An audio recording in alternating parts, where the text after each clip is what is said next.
آج 10، 11 اور 12 رجب دوسرے بدھ، جمعرات اور جمعہ کے دن سب کام چھوڑ کر صرف 1 منٹ کی تسبیح پڑھ کر اللہ سے اپنی تمام حاجات پوری کروا لو۔ جس کو یقین نہیں آتا وہ بے شک پڑھ کر دیکھ لے۔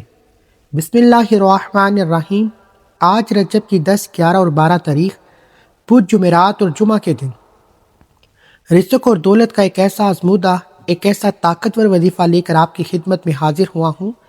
یہ ایک ایسی خاص تسبیح ہے کہ جس کی آج ہر گھر کو ضرورت ہے، کیونکہ آج ہر کوئی چاہتا ہے کہ وہ جلد امیر و کبیر ہو جائے، وہ جلد اپنے مقصد میں کامیاب ہو جائے۔ وہ صبح وظیفہ پڑھے تو شام تک اس کی تمام حاجات پوری ہو جائیں، شام کو وظیفہ پڑھے تو راتوں رات تقدیر کے بند تالے کھل جائیں۔ جو بندہ بھی اس تسبیح کو صرف ایک بار بتائے گئے طریقے و ترتیب سے پڑھ لیتا ہے، اللہ اس کے نصیبوں کو کھول دیتا ہے۔ اللہ اسے اتنا رزق عطا فرماتا ہے کہ وہ بندہ خود بھی حیران رہ جاتا ہے۔ یہ تسبیح اتنی خاص ہے کہ جو بندہ بھی صرف ایک بار پڑھتا ہے، اللہ اس تسبیح کی برکت سے پورے سال کے رزق اور دولت کا انتظام فرما دیتا ہے۔ آپ کی زندگی کی تمام پریشانیوں کو، تمام رکاوٹوں کو جلد سے جلد ختم فرما دیتا ہے۔ راستے سے تمام رکاوٹیں ہٹ جائیں گی، بندشیں ٹوٹ جائیں گی۔ آج یہ خاص تسبیح پڑھنے کی دیر ہے، کیونکہ یہ ایسی تسبیح ہے جسے پڑھنے والے کبھی بھی کسی کا محتاج نہیں رہتا۔ اگر کوئی فقیر پڑھے تو وہ بادشاہ بن جائے گا۔ اگر کوئی بندہ کہتا ہے کہ میں بے بس ہو چکا ہوں، میں لاچار اور مجبور ہو چکا ہوں، کوئی راستہ مجھے دکھائی نہیں دیتا، کامیابی کی کوئی منزل دکھائی نہیں دیتی، جب ہر طرف سے راستے بند ہو جائیں تو آپ نے اس تسبیح کو پڑھنا ہے۔ آپ کی مقدر عروج پر چلے جائیں گے، آپ کی قسمت بدل جائے گی، راستوں کی تمام رکاوٹیں ہٹ جائیں گی۔ سڑک پر مانگنے والا بیکاری بھی اگر یہ تسبیح پڑھ لیتا ہے تو فقیری سے بادشاہی میں چلا جائے گا۔ اگر بے روزگار ہے تو روزگار مل جائے گا، بے اولاد ہے اولاد مل جائے گی، قرض دار ہے قرض سے مکمل خلاصی ہو جائے گی۔ بڑا ہی بدبخت، بدقسمت ہوگا وہ بندہ جو آج یہ تسبیح پڑھ کر رب کریم سے اپنی حاجات کو پورا نہ کروائے۔ آج وقت ہے رب کریم سے مانگنے کا، اپنی خواہشات کو، اپنی حاجات کو پوری کروانے کا، اپنے گھر سے بے سکونی، بے برکتی کے خاتمے کا۔ آج وقت ہے رب کریم سے اپنی اوقات نہیں، رب کی عظمت کے مطابق مانگا جائے، رب کی شان کے مطابق مانگیے گا۔ آپ یہ وظیفہ کسی بھی وقت پڑھ سکتے ہیں، چاہے تو آپ صبح نماز فجر کے بعد پڑھ لیں، ظہر کی نماز کے بعد پڑھ لیں، عصر کے بعد پڑھ لیں، عشاء کی نماز کے بعد پڑھ لیں۔ نہ ہی کوئی وقت کی پابندی ہے، نہ ہی کوئی جگہ کی قید ہے۔ جس کو جب جہاں جیسے وقت ملتا ہے، یہ وظیفہ کسی صورت مت چھوڑنا۔ یہ وظیفہ پڑھتے ہی پورے سال کبھی کسی اور وظیفے کی ضرورت نہیں پڑے گی۔ رجب کا مہینہ آپ کے لیے خوشیوں والا، خوشحالیوں والا، کامیابیوں والا ہو جائے گا۔ یہ مہینہ آپ کی مرادیں پوری کرنے کا مہینہ ہے۔ اگر آپ اس مہینے کو اپنے لیے قسمت والا بنانا چاہتے ہیں، اپنے لیے اس سال میں منہ سے نکلی ہر بات کو پوری کروانا چاہتے ہیں، رب کریم کے خزانوں کو لوٹنا چاہتے ہیں، قرض سے نجات چاہتے ہیں، من پسند نوکری، من پسند شادی چاہتے ہیں، گھر میں سکون اور برکت چاہتے ہیں، بچوں کے بہترین رشتے چاہتے ہیں، امتحان میں کامیابی چاہتے ہیں، اپنے دشمن کو قابو میں کرنا چاہتے ہیں، تو آج یہ تسبیح پڑھتے ہی آپ کی بڑی سے بڑی حاجت، بڑے سے بڑے مقصد میں کامیابی یقینی ہو جائے گی۔ جب رب کریم دینے پر آتا ہے تو آپ کو نوکری کے لیے، شادی کے لیے، رشتوں کے لیے لوگوں کے پاس جانا نہیں پڑتا، لوگوں کے سامنے ہاتھ پھیلانا نہیں پڑتا۔ آپ مانگتے چلے جاتے ہیں، اللہ کریم آپ کے نصیب میں لکھتا چلا جاتا ہے۔ آج رب کریم سے اپنے حق میں بہتر فیصلے کروانے کا وقت ہے۔ آج میں اپنے تمام ناظرین کو یہ وظیفہ پڑھنے کا طریقہ بھی بتاؤں گا، رب کریم سے مانگنے کا طریقہ بھی بتاؤں گا۔ آپ چاہے دنیا کے کسی بھی کونے سے تعلق رکھتے ہوں، آپ انڈیا سے ہیں، پاکستان سے ہیں، بنگلہ دیش سے ہیں، جاپان، مقصد دنیا کے کسی بھی کونے سے آپ کا تعلق ہے، جب بھی آپ کے ملک میں رجب کی 10، 11 اور 12 تاریخ بدھ، جمعرات اور جمعہ کا دن آ جائے تو آپ نے یہ وظیفہ کسی صورت نہیں چھوڑنا۔ ناظرین، اب ہم چلتے ہیں آج کے اس وظیفے کی جانب، لیکن اس سے پہلے آپ سے گزارش ہے کہ اگر آپ اس چینل پر نئے ہیں اور آپ نے ابھی تک اس چینل کو سبسکرائب نہیں کیا تو خدا را پہلے اس چینل کو سبسکرائب کر لیں، کیونکہ ایسے بہت سے وظائف، بہت سے اعمال آپ کے حوالے ڈیلی بیسس پر کرتا رہوں گا۔ عمل کیا ہے؟ آج رجب کی 10، 11 اور 12 تاریخ بدھ، جمعرات اور جمعہ کے دن آپ کو جب جہاں جیسے وقت مل جائے پورا دن پوری رات آپ کے پاس موجود ہے، باوضو مصلی پر بیٹھ کر آپ چلتے پھرتے بھی آپ نے سب سے پہلے نبی کریم رؤوف الرحیم صلی اللہ علیہ وآلہ وسلم کی ذات مبارکہ پر 3 بار درود پاک پڑھنا ہے۔ درود پاک آپ کو حساب بھی پڑھ سکتے ہیں، مختصر اور آسان سا درود صلی اللہ علیہ وآلہ وسلم پڑھیں، صلی اللہ علی محمد پڑھیں۔ بہتر ہے کہ آپ نماز والا درود ابراہیمی پڑھیں، کیونکہ درود ابراہیمی کی فضیلت و برکت سب سے زیادہ ہے۔ میں آپ سے یہی کہوں گا کہ آپ نماز والا درود ابراہیم پڑھیں، کیونکہ یہ وہ درود ہے جو سب سے زیادہ افضل درود ہے۔ اس درود کا رتبہ بہت زیادہ ہے، اور روایت میں آتا ہے کہ حضور علیہ الصلاۃ والسلام بھی تمام درودوں میں درود ابراہیمی کو سب سے زیادہ پسند کرتے، سب سے زیادہ محبوب رکھتے۔ تو آپ نے کوشش کرنی ہے کہ درود ابراہیمی پڑھیں۔ درود ابراہیمی 1 بار میرے ساتھ بھی پڑھیے گا تاکہ ثواب ہو۔ 3 بار درود پاک پڑھتے ساتھ ہی فوری طور پر آپ نے اپنے خاص مقصد کی نیت کرنی ہے۔ ہر بندے کا مقصد الگ ہوتا ہے، ہر بندے کی حاجت الگ ہوتی ہے۔ کوئی کسی وجہ سے پریشان ہے، بے روزگار ہے، روزگار کے لیے پڑھے، کوئی اچھی نوکری چاہتا ہے، نوکری کرتا ہے، گزارا نہیں ہو رہا، چاہتا ہے کہ میرا پروموشن ہو جائے، تو اس کے لیے بھی آپ اس وظیفے کو پڑھ سکتے ہیں۔ کوئی اگر اولاد نرینہ کا خواہش مند ہے تو اس کے لیے بھی آپ اس وظیفے کو پڑھ سکتے ہیں۔ آپ جس مقصد کے لیے بھی اس وظیفے کو پڑھنا چاہتے ہیں آپ پڑھ سکتے ہیں، بس آپ نے اپنے مقصد کو ذہن میں رکھنا ہے۔ اپنے مقصد کو ذہن میں رکھتے ہوئے مقصد کی نیت کرتے ساتھ ہی فوری طور پر آپ نے 1 بار اعوذ باللہ من الشیطان الرجیم بسم اللہ الرحمن الرحیم پڑھ کر وظیفے کا آغاز کرنا ہے۔ یاد رکھیے گا کہ جس کام کے شروع میں تعوذ اور تسمیہ پڑھ لیا جاتا ہے، اس میں خیر ہوتی ہے، سلامتی ہوتی ہے، برکت ہوتی ہے۔ جب آپ نے اپنے خاص مقصد کی نیت کر لی، تعوذ اور تسمیہ پڑھ لیا، تو اب آپ نے آنکھوں کو بند کرنا ہے۔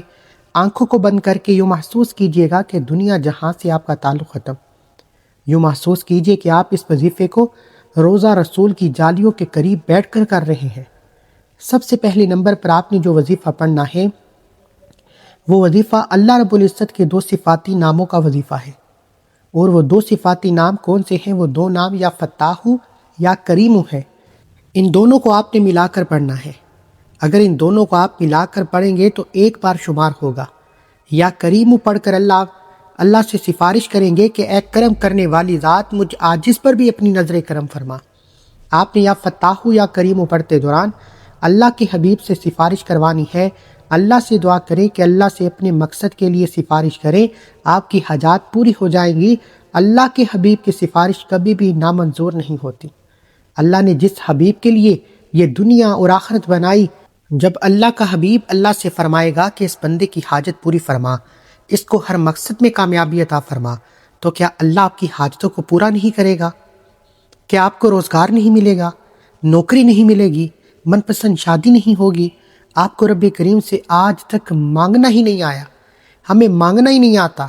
جو لوگ کہتے ہیں کہ وظیفوں کا فائدہ نہیں ہوتا، جو لوگ کہتے ہیں کہ ہمارے گھر کے حالات ٹھیک ہونے کا نام نہیں لیتے، جو در در کی ٹھوکروں سے تنگ آ چکے ہیں، وہ 1 بار اللہ کے حبیب کی سفارش کروا کر دیکھیں۔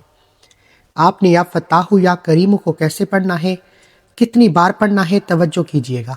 یا فتاح یا کریم 1 بار ہو گیا، یا فتاح یا کریم 2 بار ہو گیا، یا فتاح یا کریم 3 بار ہو گیا۔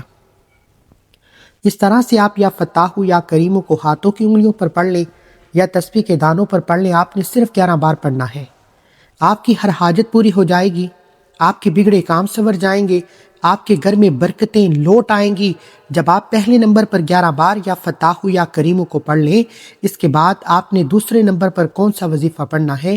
اس کے بعد دوسرے نمبر پر آپ نے جو وظیفہ پڑھنا ہے، وہ وظیفہ یا حی یا قیوم کا وظیفہ ہے۔ یا حی یا قیوم پڑھنے سے آپ کے تمام حاجات پوری ہو جائیں گی۔ یہ رجب کی 10، 11 اور 12 تاریخ بدھ، جمعرات اور جمعہ کے دن کی خاص قبولیت کا وظیفہ ہے، جو تقدیر کے بند تالوں کو کھول دیتا ہے، آپ کے منہ سے نکلی ہر بات پوری کروا دیتا ہے، آپ جس کی طرف دیکھیں گے اس کو سونا بنا دیتا ہے۔ آپ نے یا حی یا قیوم کو کیسے پڑھنا ہے، کتنی بار پڑھنا ہے؟ یا حی یا قیوم 1 بار ہو گیا، یا حی یا قیوم 2 بار ہو گیا، یا حی یا قیوم 3 بار ہو گیا۔ اس طرح سے آپ یا حی یا قیوم کو ہاتھوں کی انگلیوں پر پڑھ لیں یا تسبیح کے دانوں پر پڑھ لیں، آپ نے 100 بار پڑھنا ہے، یعنی ایک مکمل تسبیح آپ نے یا حیو یا قیوم کی پڑھنی ہے۔ آج جو بندہ رجب کے مہینے میں مالا مال ہونا چاہتا ہے، اللہ سے اپنی ہر بات منوانا چاہتا ہے، اپنے گھر کی تمام پریشانیوں کا سرے سے خاتمہ چاہتا ہے، تو آج یہ تسبیح پڑھیں۔ ایسے ایسے معجزات ہوں گے، ایسی ایسی غیبی مدد آئے گی کہ آپ کو خود بھی سمجھ نہیں آئے گی کہ آپ کے ساتھ ہو کیا رہا ہے۔ آپ نے 10، 11 اور 12 رجب، بدھ، جمعرات اور جمعہ کے دن اس وظیفے کو بتائے گئے طریقے، ترتیب اور تعداد میں پڑھنا ہے۔ جب آپ دوسرے نمبر پر یا حیو یا قیوم کو 100 بار پڑھ لیں، اس کے بعد تیسرے نمبر پر آپ نے کون سا وظیفہ پڑھنا ہے؟ تیسرے نمبر پر آپ نے قرآن پاک کی سب سے چھوٹی سورت پڑھنی ہے۔ یہ اللہ کی بہت لاڈلی سورت ہے، آپ نے سورہ کوثر کو پڑھنا ہے۔ یہ سورت دولت کے حوالے سے بہت خاص ہے۔ اگر دیکھا جائے تو آج ہر دوسرا بندہ پریشانی میں مبتلا ہے، کوئی رزق کی وجہ سے پریشان ہے، کسی کی بیٹیاں جوان ہو رہی ہیں، وہ اپنی بچیوں کے نصیب کے لیے ڈر رہا ہے۔ اپنے رب کی بارگاہ میں ایک بار یہ وظیفہ پڑھ کر تو دیکھو، رو کر تو دیکھو، اللہ پاک ضرور عطا فرماتا ہے۔ وہ رب تو دینے پر قادر ہے، وہ رب ہمیشہ دینے کو تیار رہتا ہے۔ ہم لوگ ہی ہیں جو غلطیاں کر جاتے ہیں، پھر اللہ سے معافی بھی نہیں مانگتے۔ آج کا یہ خاص وظیفہ اتنا خاص ہے کہ جو شخص بھی اس وظیفے کو صرف ایک بار پڑھ لے گا، اللہ پاک اس کے نصیب کے تمام دروازوں کو کھول دے گا۔ جب آپ سورہ کوثر پڑھ رہے ہوں تو آپ نے تصور میں یہ رکھنا ہے کہ اللہ پاک کی ذات 7 آسمانوں اور زمینوں کا رزق آپ کی قسمت میں لکھ رہی ہے۔ اپنے مقصد کو ذہن میں رکھتے ہوئے آپ نے یہ وظیفہ پڑھنا ہے۔ اب آپ سورہ کوثر کی تلاوت سماعت فرمائیں۔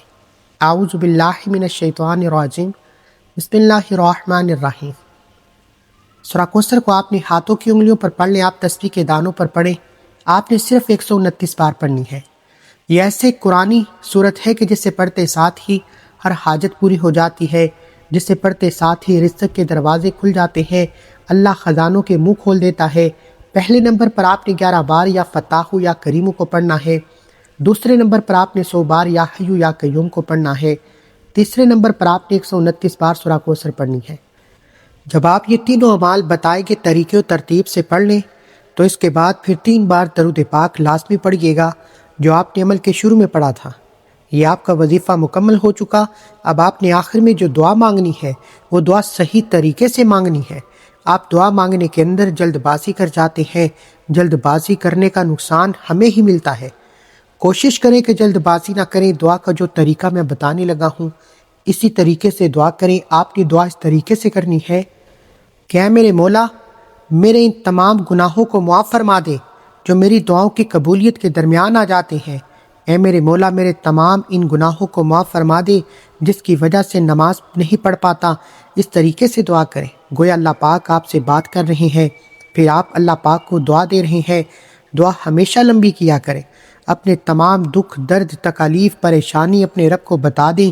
ضروری نہیں کہ ہاتھ اٹھا کر دعا کریں، سجدے میں چلے جائیں، سجدے میں جا کر دعا کریں۔ دیکھیں کتنی جلدی اللہ آپ کا کام بناتا ہے۔